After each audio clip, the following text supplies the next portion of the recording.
Hello दोस्तों, आप लोग कैसे हो। आई होप आप लोग बहुत अच्छे होंगे और बहुत अच्छी तरीके से पढ़ाई भी कर रहे होंगे। तो कल हमने डिस्कस किया था कि हमारा जो यूनिट फर्स्ट का फर्स्ट चैप्टर था वो तो हमारा कंप्लीट हो गया है। आई होप आप लोग को बहुत अच्छे तरीके से समझ में आया होगा, लॉन्ग एंड शॉर्ट क्वेश्चन दोनों। अब हम शिक्षा के अभिकरण पढ़ेंगे, यानी कि एजेंसीज ऑफ एजुकेशन। मतलब अभिकरण मतलब क्या होता है, एजेंसीज मतलब क्या होता है कि मतलब कि शिक्षा के कौन कौन से साधन है, हम कहाँ कहाँ से शिक्षा प्राप्त कर सकते हैं। ठीक है, तो इसी के बारे में हम पढ़ेंगे। क्वेश्चन क्या है कि शिक्षा के साधनों से आप क्या समझते हैं। शिक्षा के विभिन्न साधनों का संक्षेप में वर्णन कीजिए, अथवा शिक्षा के अभिकरणों के प्रकार बताइए, अथवा शिक्षा के औपचारिक एवं अनौपचारिक साधनों से आप क्या समझते हैं। ठीक है, और इसी से रिलेटेड जो शॉर्ट क्वेश्चन है वो है, पहला क्वेश्चन है कि औपचारिक साधन से आप क्या समझते हैं, शिक्षा के अनौपचारिक साधन से आप क्या समझते हैं, विस्तार में समझाइए। शिक्षा के अनौपचारिक साधनों की विवेचना कीजिए। शिक्षा के सक्रिय व निष्क्रिय साधन लिखिए। ठीक है, तो ये सारे क्वेश्चन का मतलब एक ही है कि औपचारिक और अनौपचारिक शिक्षा के साधन क्या क्या हैं, कहाँ कहाँ से हम औपचारिक रूप से और कहाँ कहाँ से हम अनौपचारिक रूप से। मतलब औपचारिक मतलब हो गया कि फॉर्मल तरीके से, और अनौपचारिक मतलब हो गया इनफॉर्मल तरीके से। ठीक है, तो आइए हम आज पढ़ते हैं। ये क्वेश्चन थोड़ा लॉन्ग हो जाएगा आप लोग को, क्योंकि समझाने के लिए थोड़ा अच्छी तरीके से समझाती हूँ मैं। इस तरह से नहीं कि बस पढ़ दिया और छोड़ दिया, आगे बढ़ गए। थोड़ा अच्छी तरीके से मुझे समझाने का आदत है। और क्योंकि बच्चे पढ़ें ताकि एक ही बार में उनको ज़्यादा से ज़्यादा मतलब 50 to 60% तो ऐसे ही समझ में आ जाए, और बाकी का दोबारा कर लें तो ऐसे दिमाग में हमेशा के लिए रह जाता है। ठीक है, तो आगे हम चलो पढ़ते हैं, ज्यादा टाइम वेस्ट नहीं करते। तो शिक्षा स्कूल तथा कॉलेजों में दी जाती है। ठीक है, शिक्षा कहाँ दी जाती है, स्कूल और कॉलेज में दी जाती है, हम भी जानते हैं। परंतु स्कूल तथा कॉलेजों के अतिरिक्त भी शिक्षा प्रदान करने के अनेक साधन हैं। समाज ने प्राचीन काल से ही शिक्षा को क्रियान्वित रूप देने के लिए विभिन्न साधनों को अपनाया है तथा उनका विकास किया है। ये संस्थाएं ही शिक्षा के साधन कहलाती हैं।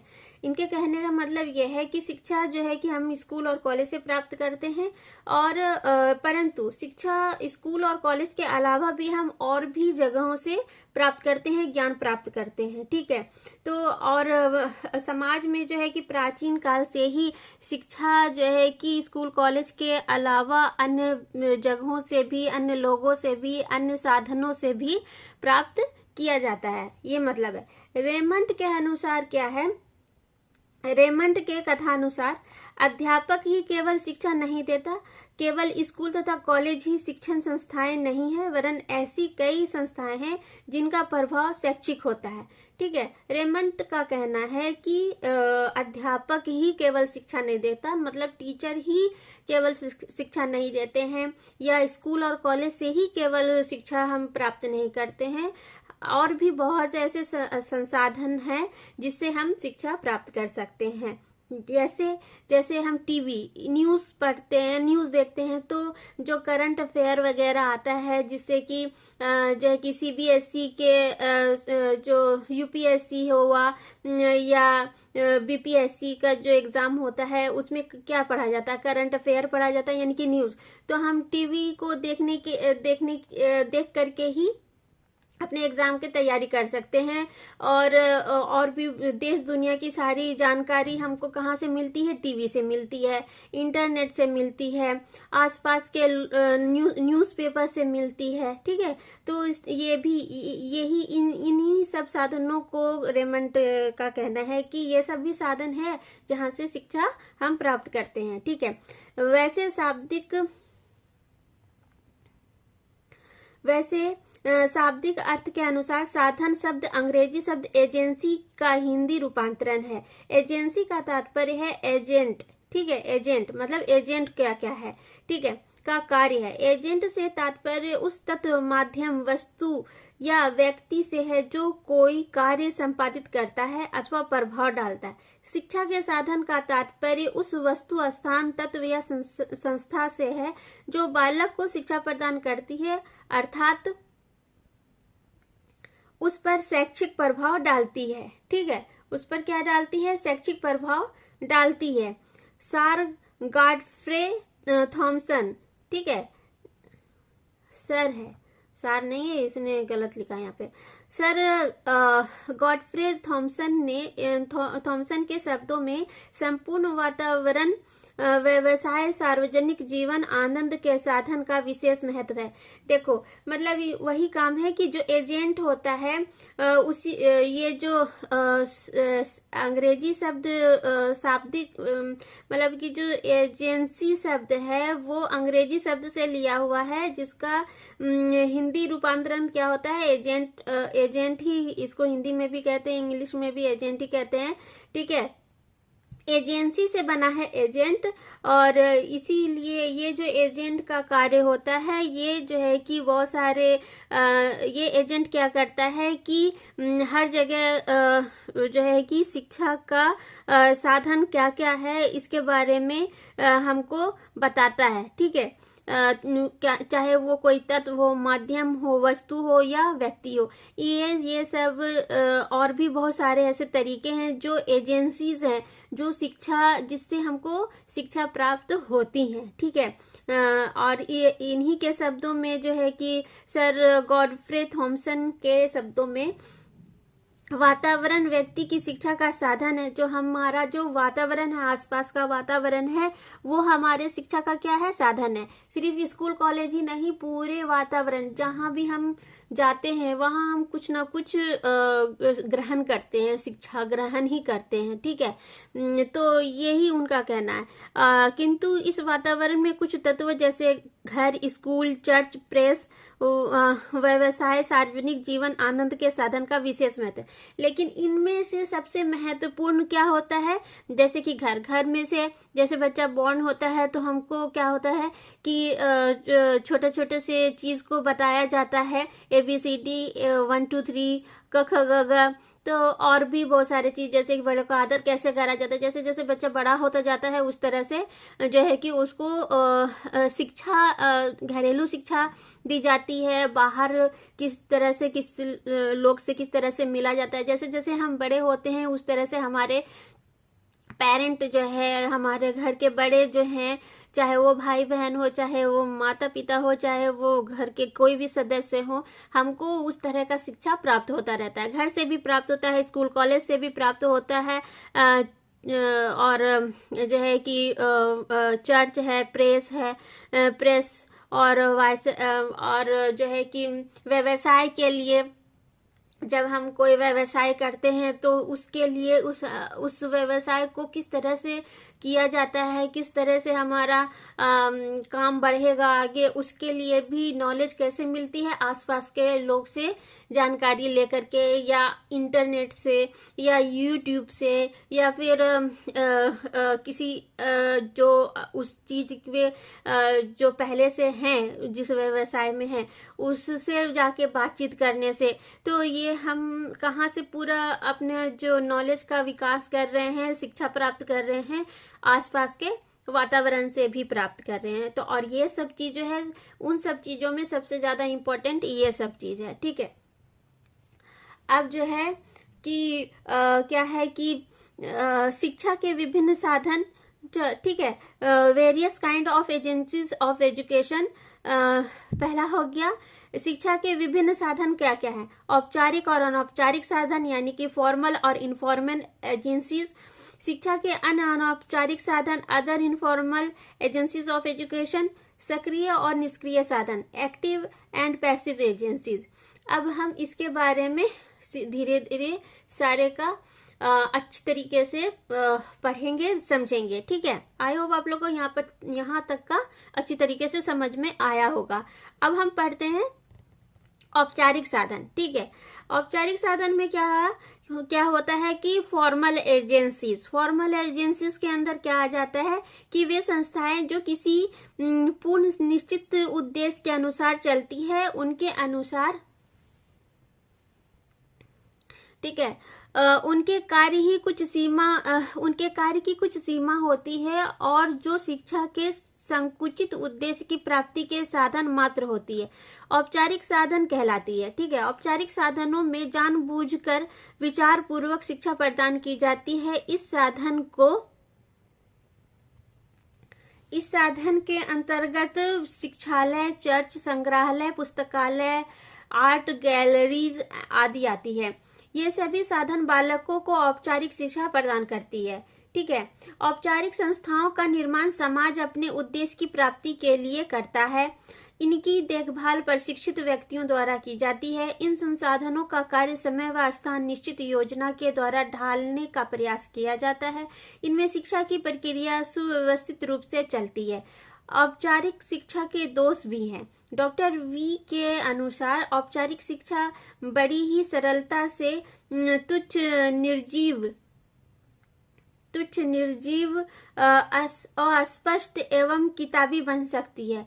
कम विकसित समाजों में जो संकुचित ज्ञान होता है उसके कार्य में बदला जा सकता है, किंतु उन्नत संस्कृति में जो बात सीखी जाती है वे प्रतीकों के रूप में होती है और उन्हें कार्यों में परिणत किया जा सकता है। इस बात का हमें डर बना रहता है कि औपचारिक शिक्षा जीवन के अनुभव से कोई संबंध ना रखकर केवल विद्यालयों की विषय सामग्री ना बन जाए। देखो, इसके कहने का मतलब है फॉर्मल एजेंसीज है, जैसे कि स्कूल, कॉलेज और जो है कि क्या बोलते हैं, लाइब्रेरी हो गया हमारा, और पुस्तकालय, वही लाइब्रेरी हो गया, संग्रहालय हो गया, इन सब जगहों पे क्या होता है, शिक्षा जो है संकुचित रूप में दी जाती है और निश्चित समय अंतराल तक दी जाती है। मतलब हमारी स्कूल कॉलेज का टाइम क्या होता है, फिक्स होता है। हमको 8:30 बजे हमारा क्लास शुरू हो जाएगा और 2:30-3 बजे हमारी क्लास ऑफ हो जाएगी, और इन्हीं टाइम के अंदर जो भी शिक्षा हमारे टीचर हमको देते हैं, और वो भी शिक्षा जो दी जाती है वो सिलेबस के अकॉर्डिंग दी जाती है। जो हमारी क्लास में, जो हमारे क्लास वाइज सिलेबस चलते हैं स्कूल में तो या कॉलेज में, तो उन्हीं के अकॉर्डिंग हमको, उन्हीं के अंतर्गत जो हमारा सिलेबस होता है, जो सब्जेक्ट के अकॉर्डिंग जो सिलेबस है उसी के अनुसार हमको शिक्षा दी जाती है, ठीक है। इसके अलावा हमें और भी बाहरी चीजों की शिक्षा प्राप्त नहीं होती है, ठीक है। इसीलिए डॉक्टर वी के अनुसार शिक्षा बड़ी ही सरलता से तुच्छ, निर्जीव, स्पष्ट एवं किताबी, और इनके अनुसार क्या होता है कि शिक्षा जो है कि बहुत ही छोटी और विचार पूर्वक, बहुत किताबी भाषा या किताबी जो है कि बन करके रह जाती है। हम सिर्फ किताब के ही लैंग्वेज को पढ़ पाते हैं, ठीक है। हम बाहरी दुनिया से जो भी चीज सीखते हैं, स्कूल कॉलेज के अलावा हम बाहरी दुनिया से जो भी चीज सीखते हैं, बाहरी वातावरण से जो भी कुछ सीखते हैं, वो हमारा प्रैक्टिकल रूप होता है। और ये क्या होता है, ये हमारा थियोरिटिकल होता है। थ्योरी हम पढ़ते हैं, हम याद करते हैं और उसको एग्जाम में थ्योरी ही देते हैं, ठीक है। ये थ्योरिटिकल हम नॉलेज प्राप्त करते हैं। लेकिन जब हम इसी चीज को, जब हम बड़े होकर के किसी ऑफिस वगैरह में जाते हैं, तो हमारा उस चीज का क्या होता है, प्रैक्टिकल रूप होता है। हम प्रैक्टिकली उस चीज को करते हैं, ठीक है। तो ये जो औपचारिक शिक्षा है, ये बहुत संकुचित रूप इसका देखा जाता है, ठीक है। अब आगे चलेंगे अनौपचारिक साधन, ठीक है।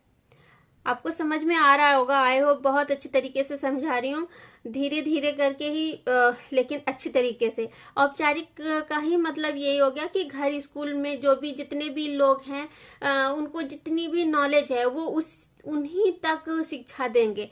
लेकिन बाहरी वातावरण के अंतर्गत आ गया इंटरनेट, न्यूज़पेपर, जो है कि टीवी, इन सब में जो है कि हमको दुनिया भर की चीजें पता चलती है, ठीक है। अनौपचारिक साधन में क्या हो जाएगा, इनफॉर्मल एजेंसीज। अनौपचारिक साधन वह साधन है जिनका कार्य शिक्षा देना नहीं होता, परंतु ये आकस्मिक रूप से अथवा परोक्ष रूप से सभी पर शैक्षिक प्रभाव डालते हैं। मतलब अनौपचारिक शिक्षा कोई पढ़ाने के लिए टीचर नहीं बैठता अनौपचारिक शिक्षा में। इसमें क्या होता है कि किसी भी चीज में, किसी भी समय, किसी से भी हम बड़ों से किसी से मिल रहे होते हैं, या ऑफिस में कोई हमारा बॉस है उनसे हम मिल रहे होते हैं, तो हम उनसे भी कुछ ना कुछ सीख लेते हैं। ठीक है, हम जो है कि स्कूल के बाहर अगर किसी बड़े बुजुर्ग से मिल रहे हैं, तो वो बुजुर्ग हमें क्या सिखाते हैं, हमारे लाइफ की बातें सिखाते हैं जो आगे चल के हमको काम आती है। ठीक है, तो और या तो फिर हम अगर किसी स्किल्स को सीख रहे हैं जो कि स्कूल में ना सिखा करके, तो हम उस चीज को कहाँ पर सीख रहे हैं, हम या तो इंटरनेट से सीख रहे होते हैं, या तो फिर हम जो है कि किसी बाहरी जो म्यूजिक टीचर होते हैं उनसे सीख रहे होते हैं। तो ये जो है कि थ्योरेटिकल नहीं होता है, ये हम किसी भी तरीके से कहीं पर भी सीख सकते हैं। ठीक है, इसके मतलब यही है। दूसरे शब्दों में अनौपचारिक साधन वे साधन है जो अप्रत्यक्ष रूप से शिक्षा प्रदान की जाती है, अप्रत्यक्ष रूप से दी जाती है, अतः यह साधन औपचारिक साधन से भिन्न होते हैं। इन साधनों की ना तो कोई पूर्व निश्चित योजना होती है और ना ही कोई निश्चित नियम होते हैं। यह अज्ञात, अप्रत्यक्ष तथा अनौपचारिक रूप से बालक के संस्कारों में रूपांतरण करते हैं। इन साधनों के अंतर्गत परिवार, समाज, राज्य, युवक समूह, खेल का मैदान और चलचित्र, प्रेस, रेडियो, दलगुट आदि आते हैं। ठीक है, ये सब चीज जैसे मतलब कि इसके अनौपचारिक जो शिक्षा है, साधन है, उसमें जो है कि कोई टाइम लिमिट नहीं होता है। ये शिक्षा हम कहीं पर भी किसी से भी किसी भी समय में प्राप्त कर सकते हैं, और ये इसके लिए कोई टाइम फिक्स नहीं है कि मतलब 45 या 30 मिनट का जो है कि एक थ्योरी दिया जाएगा और इसी के अंतर्गत जो भी टीचर पढ़ाने के लिए आए हैं उस टॉपिक पर, उसी टॉपिक पर पढ़ा करके चल देंगे, ऐसा नहीं होता है। अनौपचारिक शिक्षा में हम मतलब कि कोई टाइम का लिमिटेशन नहीं होता है, कोई बाउंडेशन नहीं होता है, हम कहीं पर भी स्वतंत्र वातावरण होता है, हम उस वातावरण में आराम से किसी से भी सीख सकते हैं। ठीक है, ये पहला होता है घर, न्यूज़पेपर, टीवी चैनल और इंटरनेट और बहुत सारे ऐसी चीजें जो हम अनौपचारिक रूप से सीखते हैं। अनौपचारिक शिक्षा की संस्थाओं पर किसी और संस्था अनौपचारिक शिक्षा की संस्थाओं पर किसी और संस्था का नियंत्रण नहीं होता।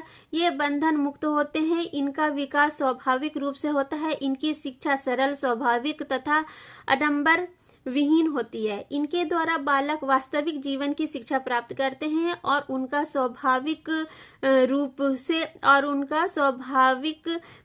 रूप से विकास होता है। ठीक है, मतलब कि अनौपचारिक शिक्षा में जो है कि किसी भी संस्था का कोई नियंत्रण नहीं होता है, कोई भी एजेंसीज जो मतलब कि है, जैसे कि स्कूल एक एजेंसी है, ये सब चीज से कोई बाउंडेशन नहीं होता, कोई भी नियंत्रण नहीं होता है। हम आराम से, सरल, आराम से, स्वाभाविक रूप से खुले वातावरण में शिक्षा प्राप्त करते हैं।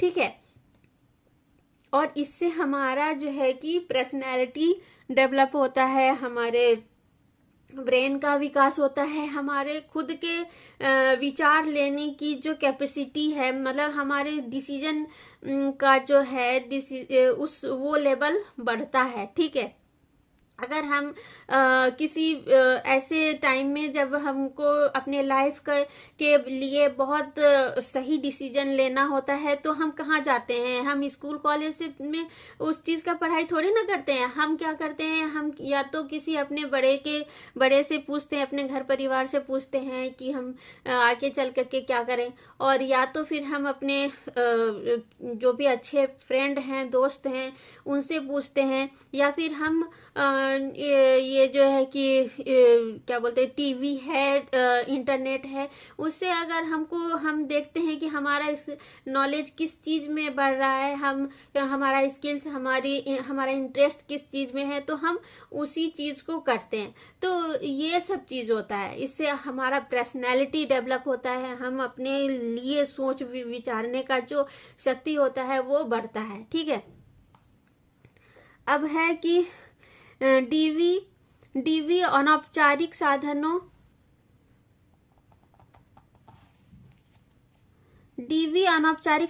को औपचारिक साधनों से अधिक महत्व प्रदान करते हैं। डीवी क्या कहते हैं? जॉन डीवी की अनौपचारिक साधनों को औपचारिक साधनों से अधिक महत्व देते हैं। मतलब जॉन डीवी का कहना है कि वो औपचारिक साधन को ज्यादा महत्व नहीं देते हैं, अनौपचारिक साधन को ज्यादा महत्व देते हैं। ठीक है, उनका कथन है, ये आकस्मिक एवं स्वाभाविक रूप से प्रभाव डालकर अनजाने में व्यक्तियों में अच्छी आदत, व्यवहार, चरित्र एवं रुचियों का निर्माण करते हैं। बालक को वास्तविक अनौपचारिक रीति से शिक्षा देते हैं, उनकी बुद्धि एवं कल्पना शक्ति का विकास करते हैं और उनके अनुभवों को विकसित एवं प्रबुद्ध बनाते हैं, सामाजिक अनुकूलन में उनकी सहायता करते हैं। स्पष्ट है कि इन साधनों का अभाव व्यापक है। ठीक है, मतलब कि उसमें उनका कहना है कि ये जो है कि आकस्मिक रूप से स्वाभाविक प्रभाव डालते हैं, मतलब कि अचानक ही किसी तरह से प्रभाव डाल देते हैं स्वाभाविक रूप से, और इसके चलते क्या होता है कि बच्चे के अंदर अच्छी आदत, अच्छे गुण, अच्छा स्वभाव और अच्छे चरित्र का विकास होता है।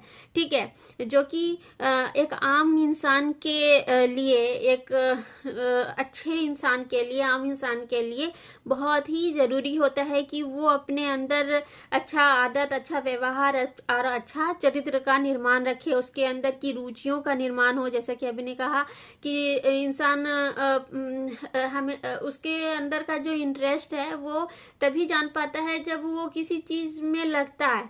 ठीक है, अगर पहले नहीं पता चल पाता है तो किसी से अपने मतलब पूछ करके कि मुझे किस लाइन में जाना चाहिए, कौन सा लाइन, कौन सा प्रोफेशन मेरे लिए सही होगा, तो इसके बारे में लोग पूछते हैं, डिस्कस करते हैं, बच्चे डिस्कस करते हैं अपने घर से, अपने परिवार से, अपने आसपास के लोग से, समाज में कोई अच्छे एजुकेटेड लोग हैं जो कि इसके बारे में सही जानकारी देते हैं, तो उनसे पूछते हैं। ठीक है, तो ये है, जैसे कि 10th के बाद हम लोग क्या सब्जेक्ट चुने जो कि 12 में हम उस चीज को आगे और अच्छा बढ़ा सकें। अगर जैसे कि सब लोग बोले चलो साइंस ले लो, चलो वो मैथ ले लो, चलो आर्ट्स ले लो, तो ऐसा नहीं होता है। जिस चीज में बच्चे को इंटरेस्ट होता है वही चीज में इंसान जाए तो ज्यादा अच्छा होता है। तो अनौपचारिक शिक्षा से हमको यही सभी चीज के बारे में नॉलेज प्राप्त होती है। इसी के थ्रू हम जो है कि अपने अच्छे गुण का, अपने चरित्र का, अपने स्किल्स का, ठीक है, विकास कर पाते हैं। ठीक है, अब है कि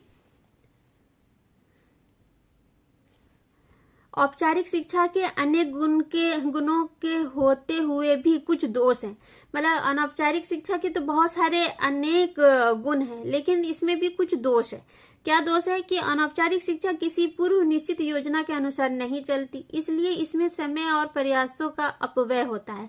इसके द्वारा उच्च कोटि का ज्ञान नहीं मिल पाता है, इसके द्वारा कला कौशल की शिक्षा नहीं दी जा सकती है। ठीक है, उक्त दोषों के होते हुए भी अनौपचारिक शिक्षा का अपना ही एक महत्व है। देखो, इनका कहना मतलब ये है कि अनौपचारिक शिक्षा का वैसे तो बहुत गुण है, हम औपचारिक शिक्षा से ज्यादा अनौपचारिक शिक्षा में ज्यादा अपने आप को डेवलप कर पाते हैं, सीख पाते हैं, लेकिन इसके अलावा भी इसमें कुछ ना कुछ दोष है। क्या दोष है कि जो चीज हम बाहर से सीखते हैं, जो चीज का हमको जानकारी प्राप्त होता है, उसके लिए प्रॉपर कोई शिक्षा नहीं दी जाती है। ये किसी भी इंसान के थ्रू मिल जाता है, नॉलेजेबल हो जो उसके थ्रू मिल जाता है। हाँ, तो इस तरह से मिलता है। तो इसके ये सब चीज का जो है कि दोष है।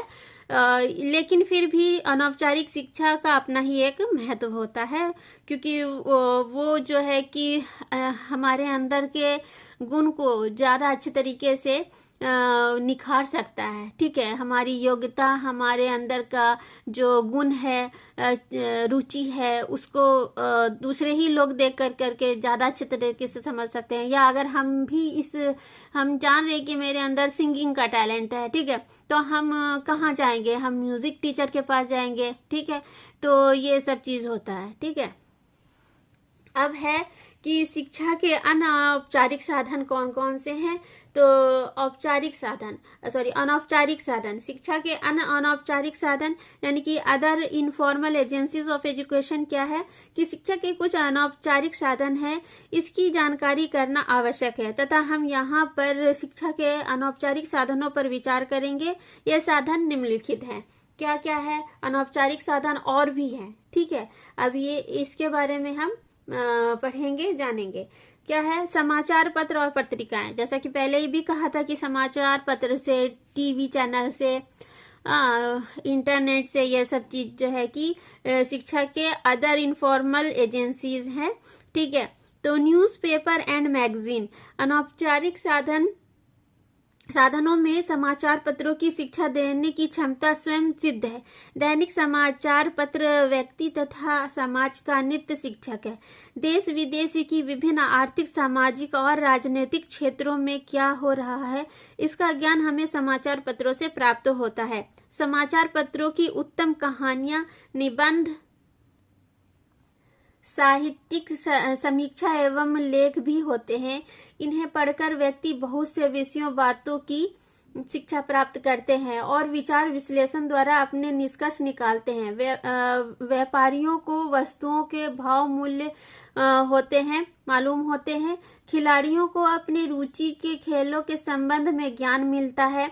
ठीक है, देखो न्यूज़पेपर में क्या होता है, न्यूज़पेपर हो या मैगजीन हो, इसमें क्या होता है कि हमको जो है कि देश विदेश की सारी जानकारी घर बैठे ही मिल जाती है। हाँ, कहाँ क्या हो रहा है, इन सब के बारे में पता चल जाता है। और न्यूज़पेपर में जो क्रिकेट खेलने वाले बच्चे हैं, उनको उनके फेवरेट क्रिकेटर के बारे में भी पता चल जाता है कि कौन क्या कर रहा है। ठीक है, विराट कोहली ने क्या रन बनाया, क्या शतक लगाया, कितना, ये सब कुछ, कौन सा टीम जीता, ये सब चीज पता चल जाता है। और साथ ही इसके अंदर न्यूज़पेपर के अंदर जो है कि बहुत सारी ऐसी चीजें होती हैं जिससे लोग अपने ज्ञान का भी विकास करते हैं। जैसे कि व्यापारी लोग जो है कि उसको अपने चावल दाल का या सब्जी वगैरह का क्या भाव मूल्य चल रहा है, सोना का रेट कब से गिरा, कब उठा, ये सब कुछ, कैसे शेयर बाजार में क्या चल रहा है, ये सब कुछ पता चल जाता है। न्यूज़पेपर में बहुत सारी चीजें हमको पता चल जाती है, जिससे कि हमारा नॉलेज भी बढ़ता है, साथ में हमारे जो है कि जो भी चीज की रुचि है हमको उसमें बढ़ती है। अच्छा, जिसको इंग्लिश बोलना नहीं आता है, ठीक है, वो लोग क्या करते हैं कि न्यूज़पेपर लेते हैं और उस न्यूज़पेपर को पढ़ते हैं ताकि उनके पढ़ने का जो पावर है वो बढ़े। ठीक है, तो ये सब चीज ज्ञान बढ़ाता है न्यूज़पेपर। ठीक है, एक अच्छा और सिंपल उदाहरण यही है कि जिसको इंग्लिश नहीं आता है वो क्या करता है कि न्यूज़पेपर इंग्लिश वाला ले करके उसको रीडिंग देता है। ठीक है, झिझक लगता है पढ़ने में, पूरे खुल करके नहीं पढ़ पाता है, तो धीरे धीरे उसके अंदर जो है कि इंग्लिश न्यूज़पेपर को पढ़ते पढ़ते प्रैक्टिस हो जाती है और वो आराम से पढ़ पाता है। ठीक है, उसके अंदर जो वर्ड्स होते हैं उन वर्ड्स को नोट करके उसको याद करके अपने अंदर के वर्ड पावर को बढ़ाता है। तो ये सब चीज क्या है, ये सब चीज एक ज्ञान को बढ़ाने वाला चीज है। ठीक है ना, तो यही है। अब रेडियो एवं टीवी क्या है कि जिन अनौपचारिक साधनों से शिक्षा प्रदान होती है उनमें रेडियो तथा टीवी का शिक्षात्मक एवं सांस्कृतिक महत्व बहुत अधिक है। रेडियो नागरिकों को बड़ी सजगता के साथ शिक्षा दे रहा है। इनके द्वारा हम शीघ्र ही समाचार सुन लेते हैं। इनके द्वारा प्रसारित होने वाले कार्यक्रमों से हम कुछ न कुछ सीखते हैं। समय समय पर विशेषज्ञों द्वारा दिए गए समाज विशेषज्ञ भाषण इनकी उपयोगिता के प्रतीक हैं। इन भाषणों से हमें पर्याप्त शिक्षा मिलती है। किसानों को खेती बाड़ी तथा स्वास्थ्य संबंधी बहुत सी बातें बताई जाती है। बालकों तथा स्त्रियों के मानसिक सांस्कृतिक विकास के लिए विशेष कार्यक्रम प्रसारित होते हैं। वादन नृत्य के प्रति सामान्य जन की रुचि में विकास करने का श्रेय रेडियो एवं टीवी को है। देखो, टीवी एवं रेडियो में क्या होता है कि हम क्या करते हैं, टीवी रेडियो हो या टीवी हो, खोल करके बैठ जाते हैं। ठीक है, इसमें क्या होता है कि जिनको पढ़ने का शौक नहीं है, न्यूज़पेपर पढ़ने का शौक नहीं है, वो सोचते हैं कि चलो हम टीवी से ही देश दुनिया की सारी खबरें ले लें। जो भी अगर मनोरंजन करना है तो सॉन्ग लगा दिया, ठीक है, या फिर जो जैसे किसान हैं उनको उनके बारे जो भी चीज़ है उस जानने का वो सब देख लिया। शेयर बाजार का न्यूज़ देख लिया, बहुत सारा है। तो इस तरह से जो होता है, क्या होता है कि हम सुन करके ही सारा जानकारी ले लेते हैं। ठीक है, और जो भी कुछ कार्यक्रम वगैरह है जिससे कि मनोरंजन हो जाए, सीरियल्स है, म्यूजिक है, ठीक है, उस तरह से पसंद हो जाता है। और रेडियो में जो है कि सदाबहार नगमे, पसंदीदा जो सॉन्ग जिनको अपने अपने पसंद का गाना सुनना होता है, तो ये सब कार्यक्रम भी रेडियो पे चलता है, टीवी में भी चलता है। मस्ती में कि आप व्हाट्सएप करिए और आपका गाना, आपके पसंद का गाना सुनाया जाएगा। तो इसी तरह से टीवी पे भी होता है, रेडियो में भी होता है। ठीक है, तो इंसान क्या करता है, खुश हो जाता है, अपने पसंद का देखता है, सेल्फी ले करके भेजते हैं। हाँ, तो ये सब चीज़ होता है, मनोरंजन के लिए भी होता है। ठीक है, और बाकी सारे जो भी ज्ञान लेना है और शिक्षा वगैरह के बारे में भी जानकारी मिल जाती है। कौन से स्कूल में कब एडमिशन हो रहा है, कब जो है कि कौन सा कोई भी क्या बोलते हैं कोर्स कैसे कैसे चल रहा है, इन सब के बारे में भी पता चल जाता है। ठीक है, अब सिनेमा हो गया। तो ये तीसरा नंबर जो पॉइंट है अनौपचारिक शिक्षा का, सिनेमा शिक्षा का मुख्य साधन है। बालक बहुत सी बातें सिनेमा से सीख जाते हैं। इस प्रकार इनमें मनोरंजन के साथ साथ ज्ञानवर्धन भी होता है। शिक्षा की दृष्टि से सिनेमा की न्यूज रील विशेष लाभकारी सिद्ध होती है। सिनेमा का बालक के चरित्र पर प्रभाव पड़ता है, परंतु खेद का विषय है कि शिक्षा के इस प्रबल साधन का हमारे चलचित्र निर्माता निम्न कोटि के चित्र प्रदर्शित करते हैं जिनका बालक तथा बालिकाओं के जीवन पर बुरा प्रभाव पड़ता है। यह फिल्म निर्माता व्यक्ति, समाज, देश की आवश्यकताओं को ध्यान में रखकर चलचित्रों का कथानक चुने तो सभी का कल्याण हो सकता है। इस संबंध में सरकार के लिए यह अपेक्षित है कि वह गंदे एवं अश्लील चित्रों पर रोक लगाए और उनके स्थान पर ऐसे चित्रों को प्रोत्साहन दे जो शिक्षा और चरित्र निर्माण की दृष्टि से उत्तम है। देखो, सिनेमा क्या होता है, यानी कि फिल्म। सिनेमा देखने के लिए बच्चे जाते हैं, तो जो फिल्म जो है कि बच्चे के देखने के लायक होता है, जिससे कि बच्चे के साथ साथ बड़े का भी ज्ञान का विकास होता है। जैसे कि कौन सा था, तारे जमीन पर। हाँ, तो इसमें जो है कि डिस्लेक्सिया के बारे में बताया गया था कि जो बच्चा पढ़ने लिखने में थोड़ा सा उसको अक्षर का समझ में नहीं आता है, तो उसके लिए उसको किस तरह का ट्रीटमेंट देना चाहिए जिससे कि उसका जो प्रॉब्लम है वो दूर हो। तो इस तरह का अगर फिल्म बनता है तो इससे जो है कि माँ बाप को भी अपने बच्चे का जिसके भी माँ बाप के बच्चे इस तरह के होते हैं, मतलब होते हैं, तो उनको जो है कि उनके अपने बच्चे के बारे में पता चलता है और वो अपने बच्चे को सही ट्रीटमेंट दे सकते हैं। तो इस तरह के जो फिल्म बनते हैं उसमें जो है कि बच्चों के साथ साथ बड़े का भी नॉलेज बढ़ता है, ज्ञान बढ़ता है, उसके चरित्र का विकास होता है, उसके पर्सनैलिटी में डेवलप होता है, अच्छा फिल्म बनेगा, साफ सुथरा, कोई गंदा सीन नहीं दिखाया जाएगा। तो इससे जो है कि ज़्यादा लोग इसको पसंद करेंगे और देखेंगे। लेकिन क्या होता है कि आजकल बहुत ऐसे फिल्म वगैरह बनते हैं जिसमें कि जो है कि जो सीन वगैरह होता है वो सही नहीं होता है, जो कि छोटे बच्चों को देखने के नहीं होते हैं।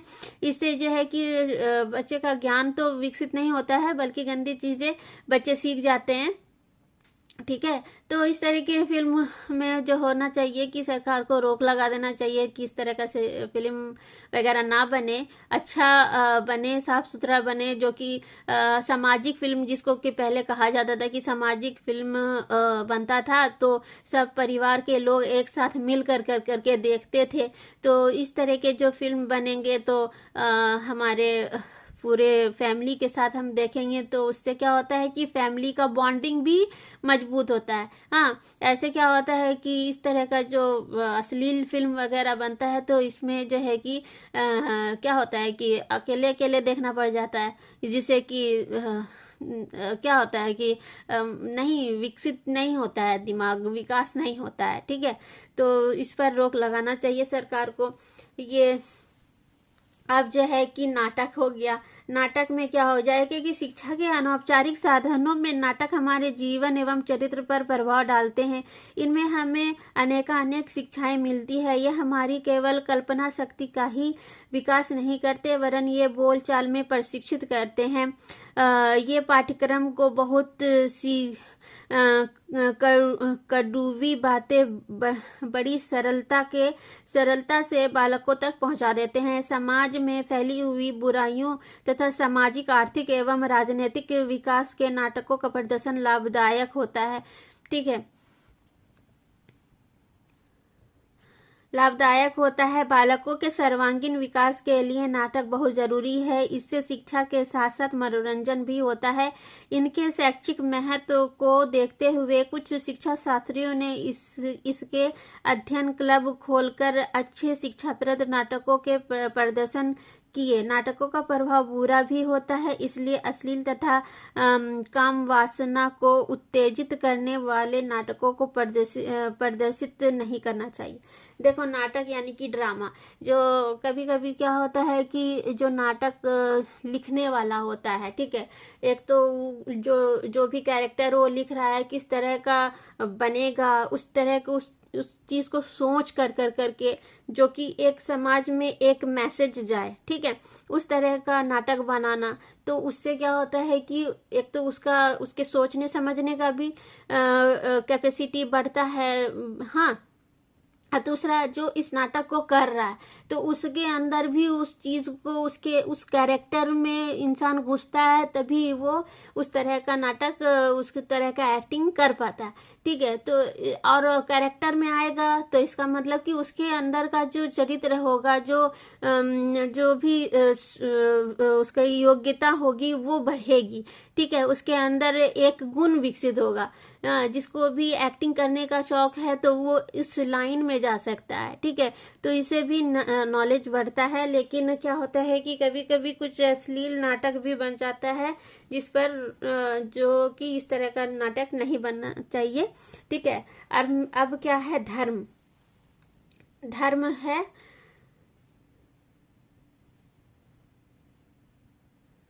ठीक है, धर्म यानी कि रिलीजन।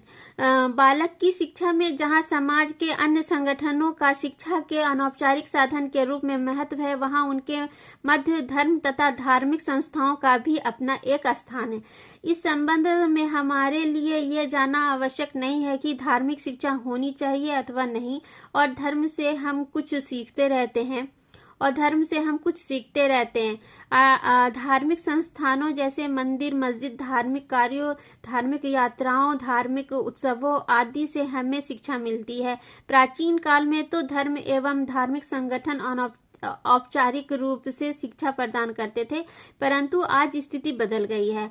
अब जो है कि विद्यालय अनौपचारिक शिक्षा के मुख्य साधन बन गए हैं, परंतु धर्म का इस संबंध में अब भी महत्व है और धर्म से हम अनौपचारिक रूप से शिक्षा प्राप्त करते हैं। ठीक है, मतलब क्या हुआ कि धार्मिक संस्थाएं जो है धर्म जो है, हमारा धर्म, बालक किस भी धर्म में जन्म लेता है तो वो क्या होता है कि वो अपने धर्म के अकॉर्डिंग ही चलता है। तो इसके बारे में भी हमको जानकारी कैसे मिलती है, तो कभी पहले तो जैसे कि पहले क्या होता था कि जो प्राचीन काल में जो शिक्षा दी जाती थी वो उसके धार्मिक संगठन होता था पहले, ठीक है, वहां पर उसको उसके धर्म से रिलेटेड शिक्षा दी जाती थी। ठीक है, लेकिन अब शिक्षा जो हो गया है वो अनौपचारिक रूप इसका बन गया है। लेकिन धर्म के लिए हमारे धर्म का जो है कि हमारे जीवन में बहुत ही महत्वपूर्ण स्थान है। हम अपने धर्म के अकॉर्डिंग अपने अपने जो है कि धर्म का शिक्षा प्राप्त करते हैं।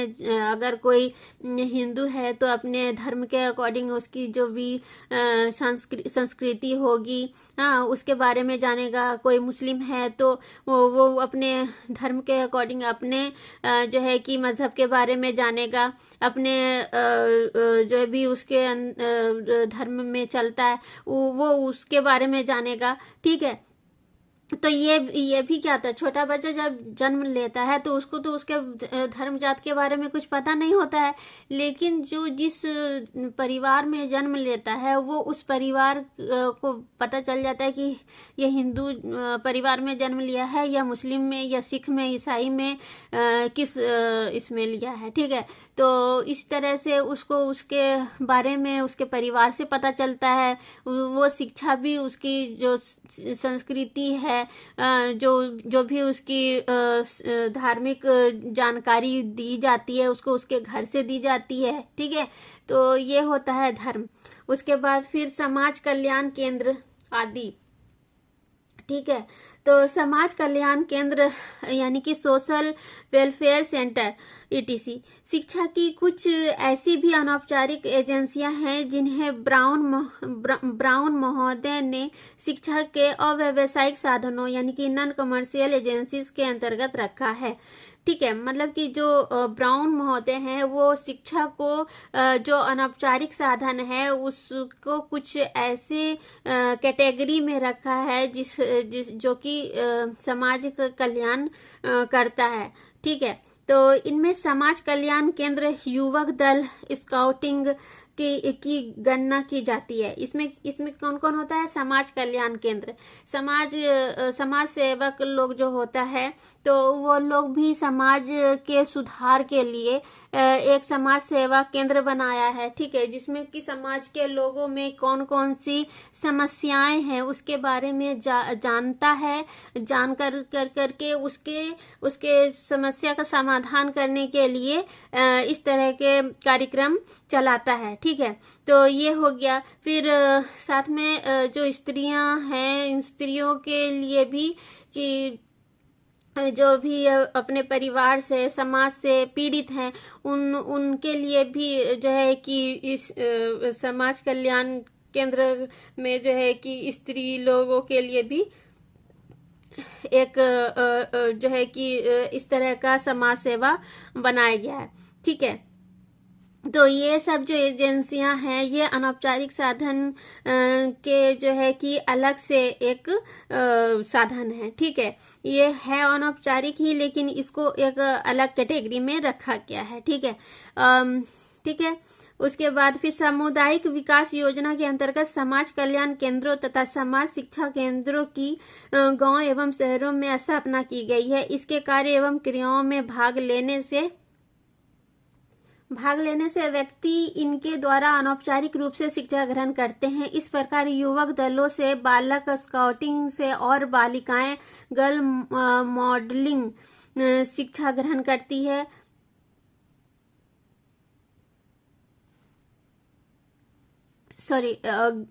बालिकाएं गर्ल मॉडलिंग शिक्षा ग्रहण करती है।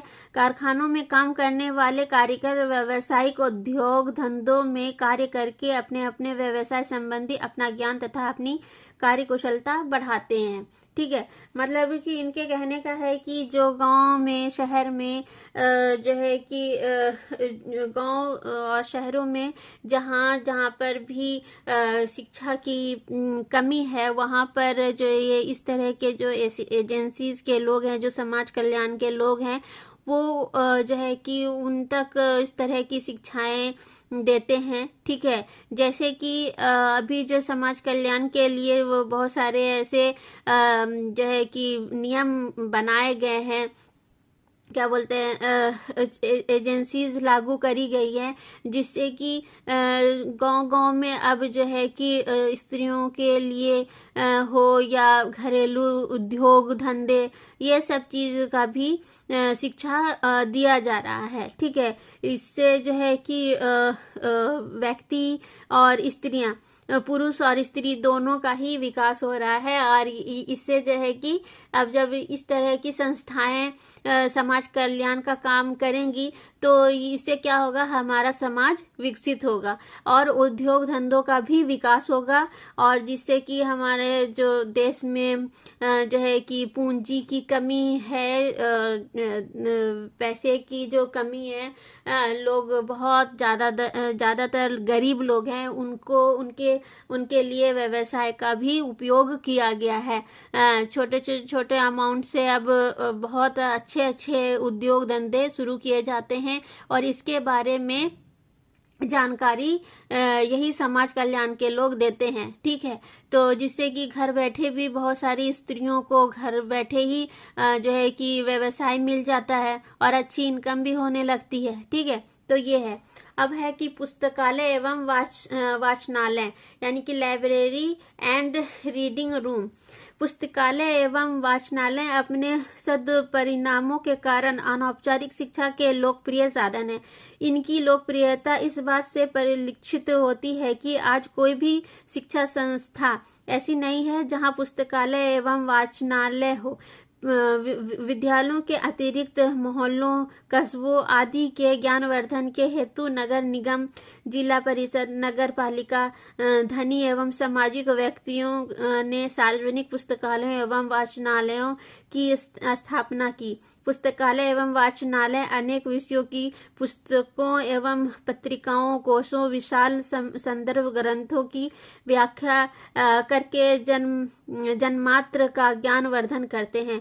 आज हमारे लिए ये इतने महत्व के साधन हैं कि इनके बिना छात्र एवं शिक्षक वर्ग का कार्य चल नहीं सकता। अब लगभग प्रत्येक शिक्षक अपना स्वयं का एक छोटा मोटा पुस्तकालय रखने का प्रयत्न करता है। ठीक है, तो क्या है कि ये जो पुस्तकालय एवं वाचनालय है, लाइब्रेरी और रीडिंग रूम है, आपको पता ही है कि जिन स्टूडेंट के पास ज़्यादा पैसे नहीं होते हैं, वो क्या करते हैं, वो जो है कि इन्हीं लाइब्रेरी में या रीडिंग रूम में बैठ करके अपना पढ़ाई करते हैं, या फिर जो है कि पुस्तक अपने घर में भी लेकर के जाने का इजाज़त होता है, और लिमिट टाइम होता है जिस टाइम पर वापस कर दिया जाता है। लेकिन मतलब कि जो पढ़ने वाले बच्चे होते हैं, उनको जो है कि सही समय पर सही बुक जो भी उनको चाहिए होता है वो मिल जाता है।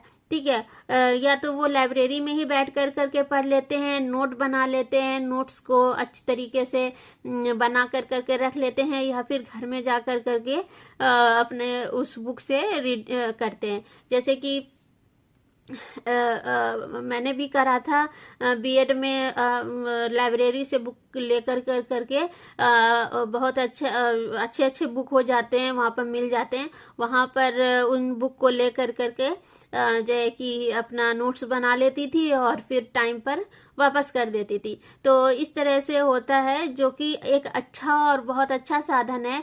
और इसके जो स्कूल कॉलेज के अलावा भी जो है कि अन्य जगहों मतलब कि बहुत सारे ऐसे जो अनौपचारिक रूप से भी पुस्तकालय और रीडिंग रूम बनाए गए हैं, जहाँ पर भी जहाँ का जो भी बच्चे पढ़ने के लिए जो इच्छुक होते हैं वो वहाँ पर जा कर करके अपने सिलेबस, अपने सब्जेक्ट के अकॉर्डिंग, अपने जो भी उसकी है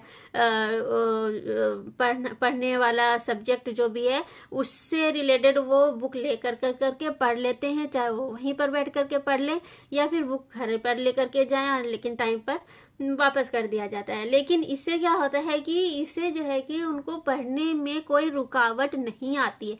जो गरीब बच्चे हैं जिनको बुक लेने के लिए पैसे नहीं है, अब वो क्या करें, वो इन्हीं सब जगहों पर जाकर करके अपनी शिक्षा को प्राप्त कर लेते हैं और अच्छे से अच्छा कर लेते हैं। ठीक है, तो ये भी एक बहुत अच्छा साधन है। ठीक है, अब सक्रिय और निष्क्रिय साधन क्या क्या है। अब सक्रिय और निष्क्रिय साधन के बारे में हम पढ़ेंगे। तो एक्टिव एजेंसी और पैसिव एजेंसी, सक्रिय एक्टिव हो गया और निष्क्रिय पैसिव हो गया। ठीक है, सक्रिय क्या है, शिक्षा के सक्रिय साधनों का तात्पर्य उन साधनों से है जिनमें शिक्षा प्रदान करने वाले तथा शिक्षा प्राप्त करने वाले दोनों प्रत्यक्ष रूप से प्रतिक्रिया करते हैं। इस प्रकार सक्रिय साधन एक प्रकार से द्विमुखी प्रक्रिया यानी कि बाइपोलर प्रोसेस है, जिनमें शिक्षक तथा शिक्षार्थी दोनों होते हैं। शिक्षक अपने व्यक्तित्व से बालक को प्रभावित करते हैं, अतः इनमें शिक्षा देने वाले तथा शिक्षा ग्रहण करने वाले, जिसमें शिक्षक तथा शिक्षार्थी दोनों होते हैं। शिक्षक अपने व्यक्तित्व से बालक को प्रभावित करते हैं, अतः इनमें शिक्षा देने वाले तथा शिक्षा ग्रहण करने वाले दोनों एक दूसरे को प्रभावित करते हैं। शिक्षा से सक्रिय साधन है, शिक्षा के सक्रिय साधन है कौन कौन है, तो घर, विद्यालय, धार्मिक संस्थाएं, समाज, राज्य, राज्य समाज कल्याण केंद्र आदि गिने जाते हैं। ठीक है, ये सक्रिय साधन जो है, एक्टिव एजेंसीज क्या होता है कि सक्रिय का मतलब हो गया कि एक्टिव यानी कि पॉजिटिव। ठीक है, पॉजिटिव का मतलब जैसे कि टीचर अपने स्टूडेंट को जो भी बता रहा है वो स्टूडेंट उसके बात को समझ रहा है और ग्रहण कर रहा है। और टीचर और स्टूडेंट में जो भी रिलेशनशिप बनता है वो एक्टिव बनता है। ठीक है, मतलब कि जो टीचर बताया वो स्टूडेंट समझ गया।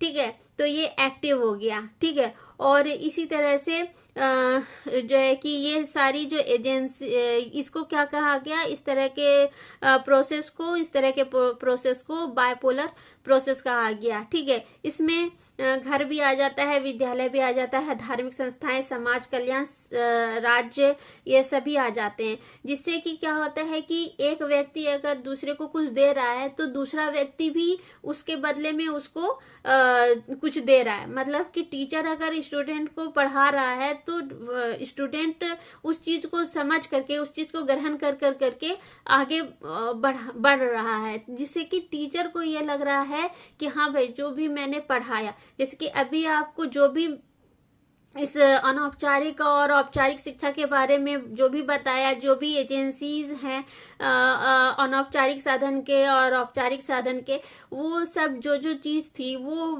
जो भी मैंने आपको बताया वो अच्छी तरीके से आपको समझ में आ गया, आपने उस चीज को ग्रहण कर लिया अपने अंदर। ठीक है, समझ में आ गया अच्छे तरीके से। तो मुझे भी ये लगा कि हाँ भाई जो भी मैंने पढ़ाया वो बच्चे को समझ में आ गया। ठीक है, तो इससे मेरा और आपका एक रिलेशन क्या हुआ, सक्रिय रूप से बना। ठीक है, पैसिव मतलब कि पॉजिटिव बना। ठीक है, एक्टिव तरह से हम टीचर एक जब क्लास के अंदर आता है तो जब बच्चा उस टीचर के पढ़ाई को अच्छी तरीके से समझ रहा होता है तो वो एक्टिव क्लास होता है। और अगर जिस टीचर का बात बच्चा नहीं समझ रहा होता है वो क्या होता है, निष्क्रिय हो जाता है, मतलब कि बहुत ढीला क्लास चलता है। ठीक है, तो इस तरह से आदान प्रदान नहीं हो पाता है। जिसके क्लास में ज़्यादा बच्चे एक्टिव होते हैं वो एक्टिव क्लास होता है, और इससे दोनों के बीच का जो समझने का है तरीका वो आदान प्रदान होता रहता है। और यही सब संस्थाएं हैं, साधन है, जैसे घर, विद्यालय, धार्मिक संस्थाएं, समाज, राज्य कल्याण क्षेत्र, ये सब चीज। ठीक है, अब निष्क्रिय साधन क्या हो गया?